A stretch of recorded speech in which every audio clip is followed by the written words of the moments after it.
It's just skyscrapers everywhere ahead of us. It's massive.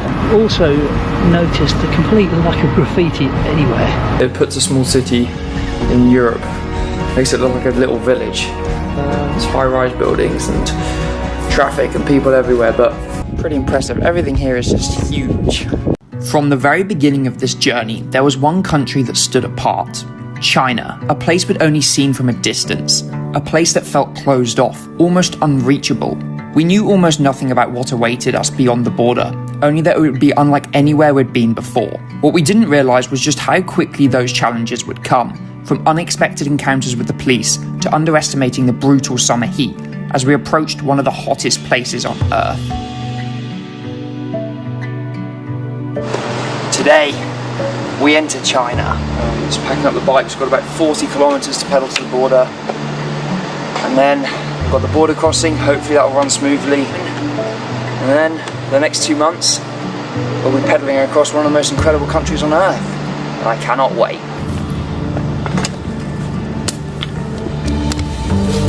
New country, new cultures.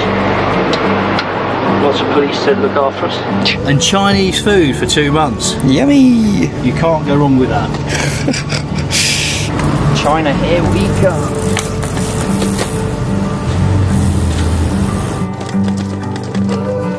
Gone for a bit of a shortcut to avoid a massive long road, but it means you're going to have to be humping the bikes up and over the barrier.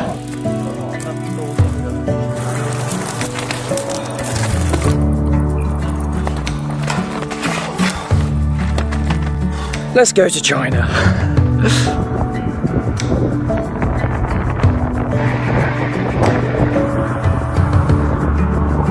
Now entering the border control zone as we approach China. How are you feeling? A whole mixture, but excited. That's the main thing. Well, let's see how it goes. Bring on China. It took us a couple of hours to get through the border crossing, and it was actually a lot smoother than I was anticipating. I didn't film anything for obvious reasons, but just like that we were through and had begun the 4th leg of our around the world bike ride. Across the border and we are into China. Wow, it's a lot more built up. Took a couple of hours to get through, but eventually made it here. First things first in China, food. We've stopped at the first restaurant we found. I wonder what this is. Interesting caps. That's what they used to be like in the UK. Oh, really? Yeah. Well, this has just arrived. It's definitely not the plate of chicken we ordered, but noodles with stuff. Look at that. First meal in China. Dad's never used chopsticks before. How you finding that? Lovely. It's getting there.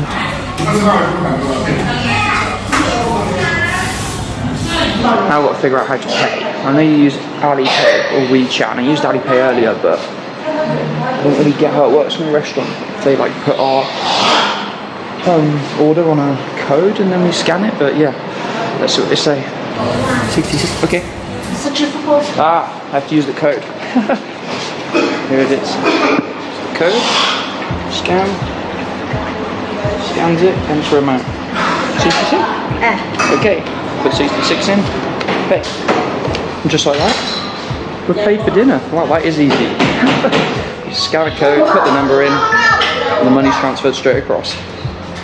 £6 for 4 drinks and 2 big plates of noodles. Not too bad. Xie. They have designated paths for cyclists and scooters. Not had any of them since Europe. Hotel for the night, apparently. Oh dear. You sure that Mr. Zero off the end of the bill? £23. 23 quid. Yeah. This is cheaper than the worst hotel in the world that we stayed at in the middle of Uzbekistan. Time for some dinner. Luckily the menu had pictures, so we just pointed at what looked nice. Let's see what comes. That's the suspicious looking drink. That's warm. Ooh.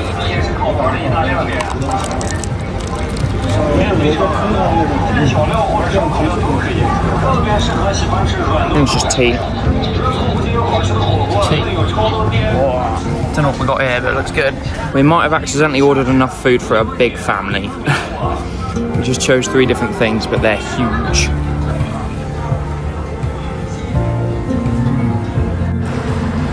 Packing up the bikes for our first full day here in China. We're heading up into the mountains. Well, we're not allowed on the highway. Police have stopped us as soon as we've got on it at the toll booth. So we're just trying to figure out a solution as it's the only way we can go. So, the police said we couldn't go right up this road, but they said they're going to arrange for us to get in a truck to take us to the top. And this is the only route option we have. It's the only way to Urumqi from where we are. So they're just helping us now get in a car. Yeah, we've got into a truck, and we've both managed to get in, and we brought the bikes in the back behind. Take us to the top. Our driver's having a right old giggle in the front. He's loving having us in there. No. No smoking.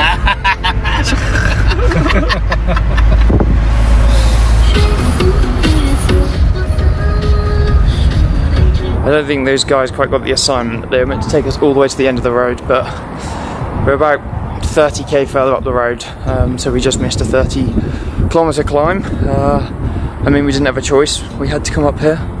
But wow, this is insane. Look at this view. The size and scale of the infrastructure we were already seeing was mind-blowing and unlike anything we had seen so far on this trip. We said goodbye to our new friends and cycled up the last part of the climb to reach Sairam Lake. We pedalled around the side of the lake before starting the massive descent. Cycled past a little police checkpoint just there. There's 2 policemen and somehow they didn't see us. They were looking the other way. We managed to sneak past, which is good because we want to cycle on this highway. It feels a little bit illegal. I mean, it is. We're not meant to be on here, but it's the only option. And it's now all downhill with a tailwind. What, about 60 or 70k before the little side road comes back in again. So we're going to try and get to there without getting caught. What a first full day in China.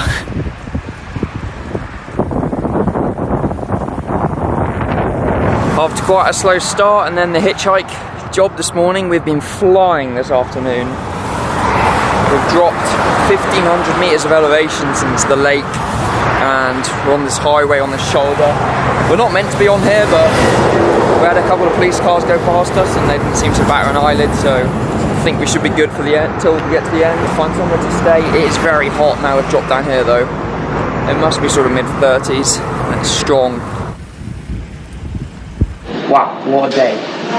We just checked into a little guest house here in the first village we can find, and they have a restaurant, so we've come down to dinner. This is what we've got. Looks incredible. How is it, Dad? Yeah. Noodles and some meat kind of thing. They cooked it in the kitchen right here, all fresh for us. Just tuck in.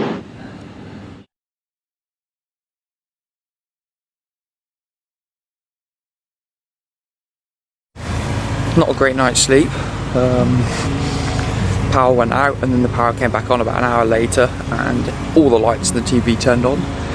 But we're up nice and early this morning. Sunrise here is at 7 in the morning, which is really nice. So we can get out like normal time.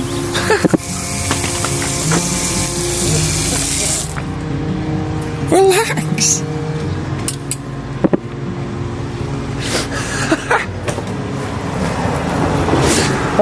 But yeah, sunrise here is at 7 in the morning, which is nice, because it means we can just get out. We don't have to wake up super early to cycle in the cool morning air.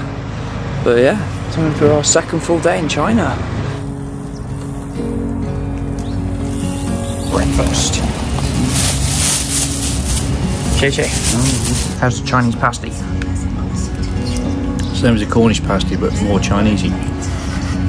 It tastes good. Friendly guy just giving us our second breakfast. Don't know how I'm meant to carry this, but we're going to strap it to the bike and eat it in a bit.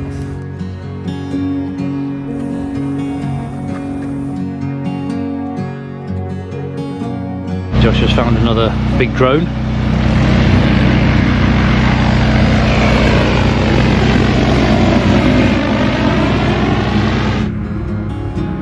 That's crazy. They're watering their crops with a drone.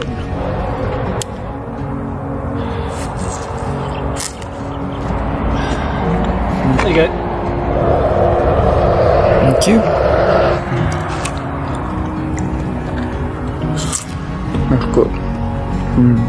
Most of the highways in China have these little side roads that run parallel to them, and we're allowed to cycle on these. And there's usually very little traffic on them, and yeah, this one's smooth and nice.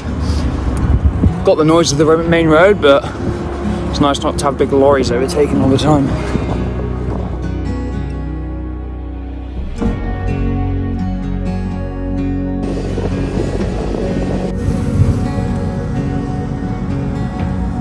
Yep, not a lot of water around here.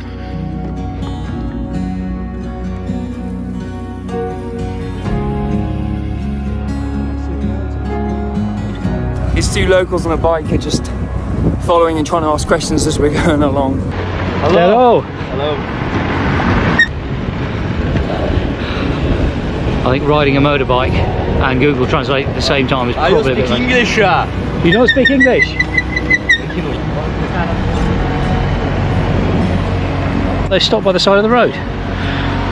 After we passed them, turns out they've been buying us drinks. Chinese energy drink. Lovely. Heading into our first city in China. And it's a small city. It's still massive. It's really cool. And it's just skyscrapers everywhere ahead of us. It's massive.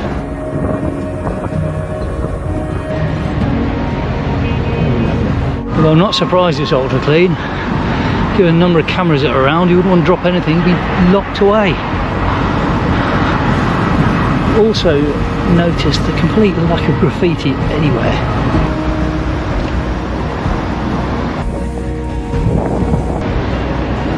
Impressed?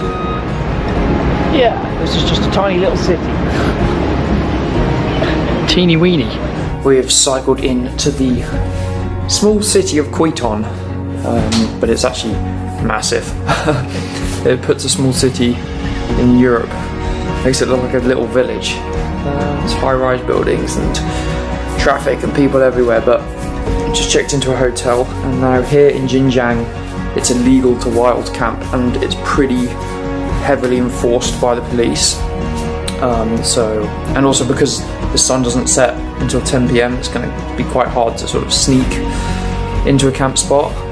So yeah, we're booking hotels, and luckily hotels here are so cheap. This hotel was 25 quid, twin beds, good view out the window of the city, AC, just what we need. I can get on with some work, and yeah, so it looks like we're going to be staying in hotels and guest houses for the rest of our time in this province, and we'll see as we go into other provinces in China what the rules are, because we want to be reducing the amount of interactions with the police as much as possible. So yeah, that's why we're staying in hotels all the time. Out of our hotel window, I spotted a familiar logo, so I've come to check it out for dinner. And let's go see what a McDonald's is like here in China. Their menu is actually really similar to the UK's. There's not many things different on it. Let's have a look what we want. We've ordered a few different things. It was £8. Let's see what comes. Big Mac's very similar to the UK. These fries are really good, crispy fries. And the drink's good as well. Lemon and sea salt soda.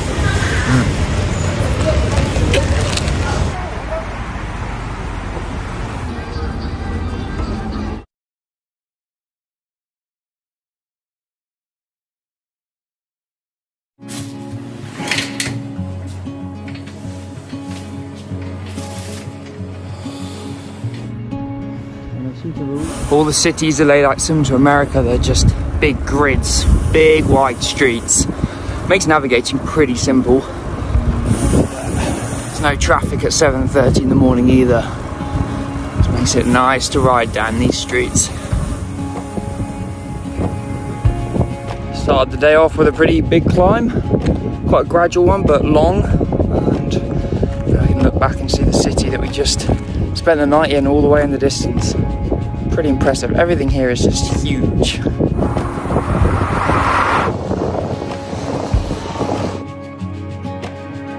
Oh, I got my first flat of the trip. 9,000 kilometers without a single flat tire for me, but it looks like it's just a slow puncture, slowly going down. And it's like 38 degrees, so not the nicest temperature to be pumped up a tire in, but that's what we've got to do.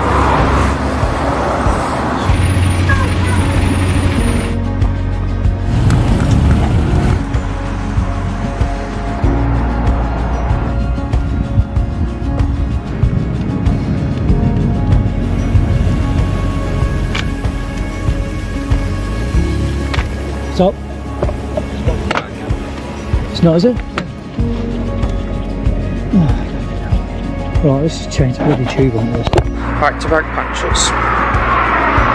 I'll run about 60 kilometres further on. A bit of metal was jabbed into my tyre. On the same tyre. We thought today was going to be a nice easy day into Urumqi. It's 40 degrees. We've got to replace another puncture.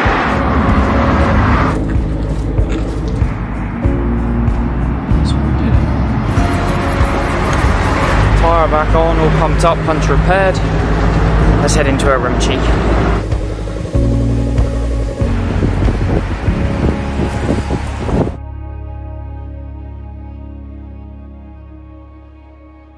I feel absolutely dwarfed.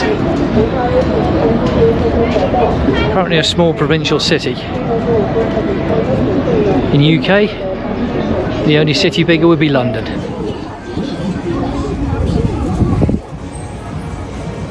Come for some street food here in Urumqi. No clue what flavour this is, but maybe apple? I don't know, green Fanta. That's alright.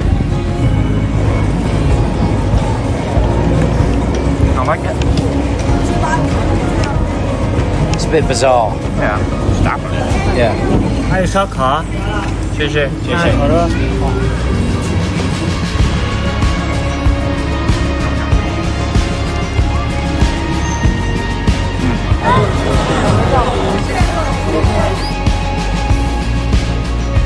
Urumqi is the most landlocked city on earth. It is the city that is furthest away from an ocean or sea. It is crazy. We're so far away from any water. It also has a population of 4.9 million people, which would make it the 4th largest city in Europe after London, Moscow and Istanbul. Yet it's only the 30th largest city in China, showing you just how many big cities there are here. And this is just a relatively small one in comparison to so many of the other cities in China. We're not going to be seeing too many. I think Chengdu is only the other big city we'll really be seeing, but yeah, it's impressive. It's just a massive concrete jungle.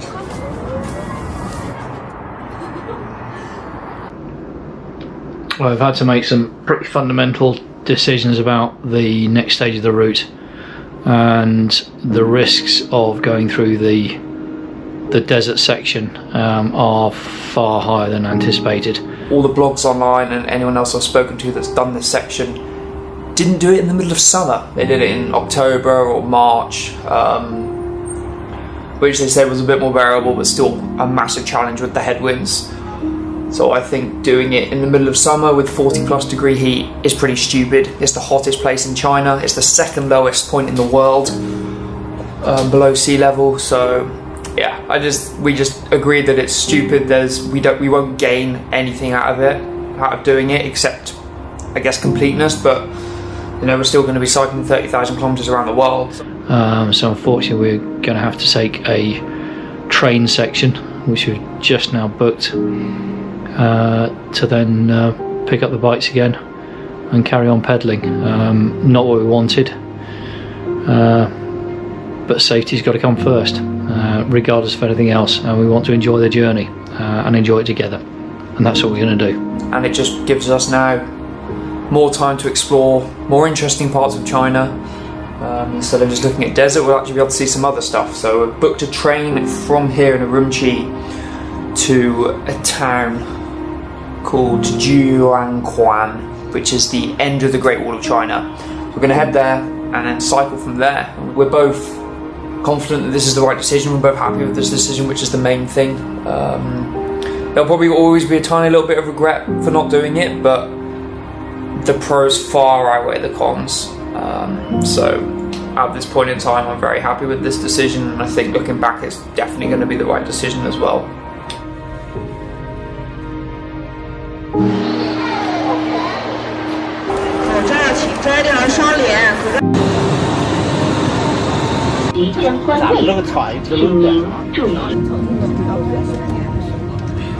This is the Turban Depression, which is 150 meters below sea level and the hottest place in China. It's a good thing we're not cycling through it, because they said it was 47 degrees today. It's really big fun. Thank you.